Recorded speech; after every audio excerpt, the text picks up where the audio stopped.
নমস্কার, আমি অর্পিতা। গ্রামাঞ্চলের সব পুরনো রান্না পেতে আমার চ্যানেলটি অবশ্যই সাবস্ক্রাইব করে রাখবেন। এটা কিন্তু খুব পুরনো দিনের রান্না, আমার ঠাকুমার কাছ থেকেই শেখা।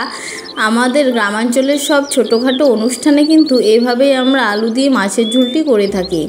তো আজকে বানাচ্ছি, ভাবলাম কেননা আপনাদের সাথে শেয়ার করা যাক। চলুন দেখে নেওয়া যাক কীভাবে করছি। প্রথমে মাছগুলোকে লালচে করে ভেজে নিতে হবে নুন হলুদ দিয়ে। মাছ ভাজা হয়ে গেলে ওই তেলেই দিয়ে দিতে হবে 5 ফোড়ন দিয়ে সেদ্ধ আলু দিয়ে দিলাম। তারপর নুন হলুদ দিয়ে কিছুক্ষণ নাড়িয়ে চাড়িয়ে আলুগুলোকে ভালো করে ভেজে নিতে হবে লালচে করে। ভাজা হয়ে গেলে ওখানেই দিয়ে দেব কিছুটা মশলা। মশলাতে ছিল জিরে, ধনে, লঙ্কা, আদা সব কিছু বেটে নিয়েছিলাম, দিয়ে দিলাম। ভালো করে কিছুক্ষণ সময় ধরে কষিয়ে নিতে হবে। তেলটা যখন ছেড়ে আসবে তখনই কিন্তু ঝোল দিয়ে দিতে হবে। ঝোল দিয়ে দিতে হবে মাছগুলো একটু আগের থেকে দিলে কি হয়, তরকারির টেস্টটা কিন্তু আরেকটু বেড়ে যায়। তারপর কিছুক্ষণ সময় ধরে হালকা আঁচে ভালো করে ফুটিয়ে নিতে হবে।